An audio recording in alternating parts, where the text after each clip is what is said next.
Our goal for day 11 of our trip was to drive from Otta to the base of Pulpit Rock, which we were to hike the next day.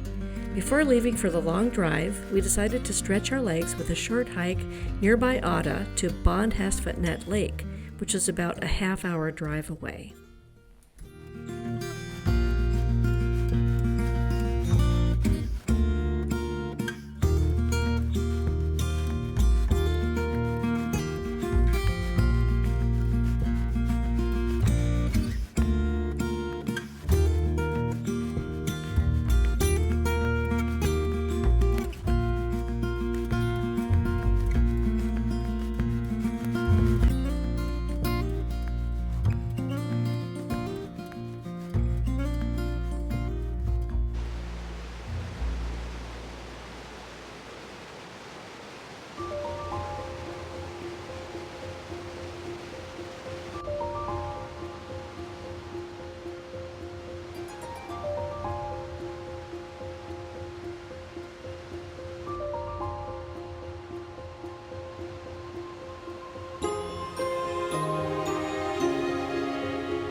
So we spent the night in Otta and then drove about 25 minutes up to this trailhead, considered easy, and it was a nice hike. A few people on the trail.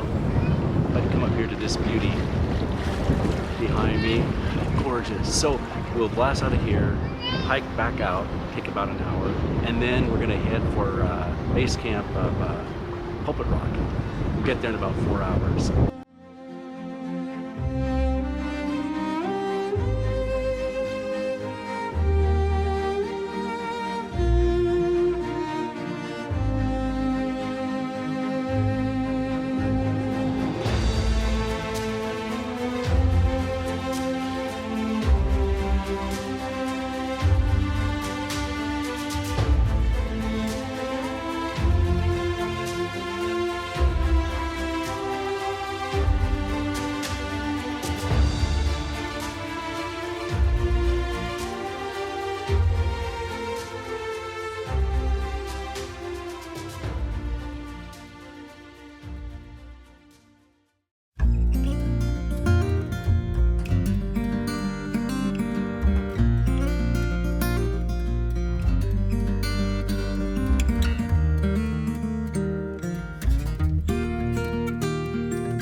We arrived at Preikestolen base camp in the late afternoon. We had made reservations to stay at this hostel right at the trailhead. We've been told that it's best to get an early start in order to beat the crowds. It was a comfortable place to stay and even had a restaurant where we ate dinner that night and breakfast the next morning before our hike. I was fascinated with wanting to do this climb since seeing it in the 2018 movie Mission Impossible Fallout.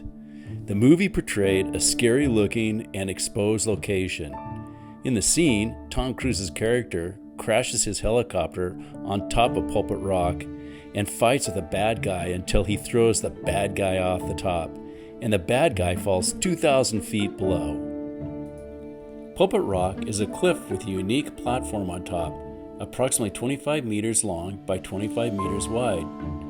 Pulpit Rock rises over 600 meters above the fjord at a 90-degree angle, giving it a menacing look. The trail itself is extremely well maintained.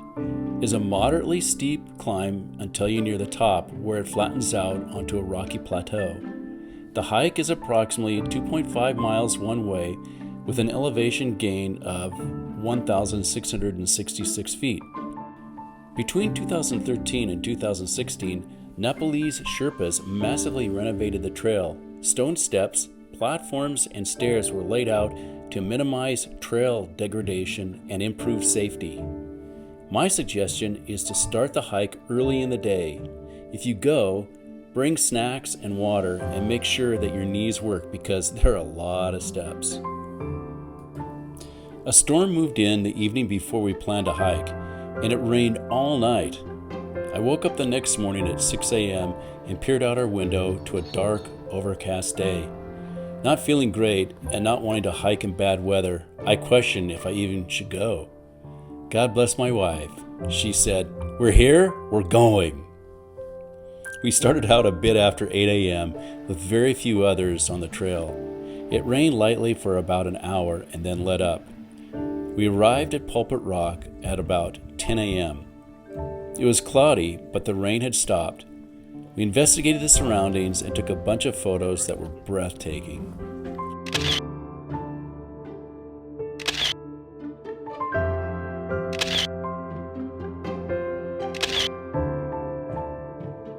On a return trip, we encountered a lot of people headed up. Some places were hard to navigate around all the crowd. We finally got back to our car about noon. Was it worth it? Yes. Would I do it again?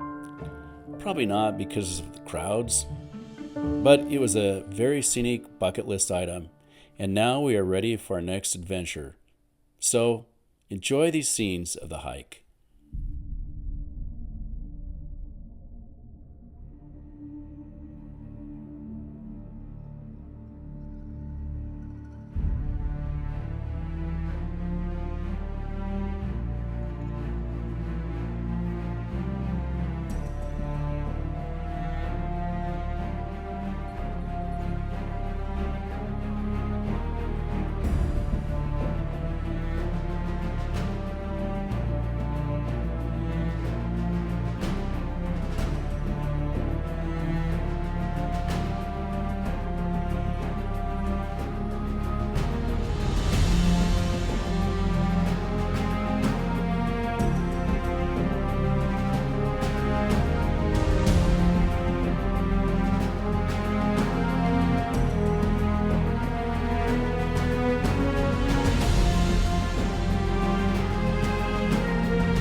Well, we finished the hike up to Preikestolen and back.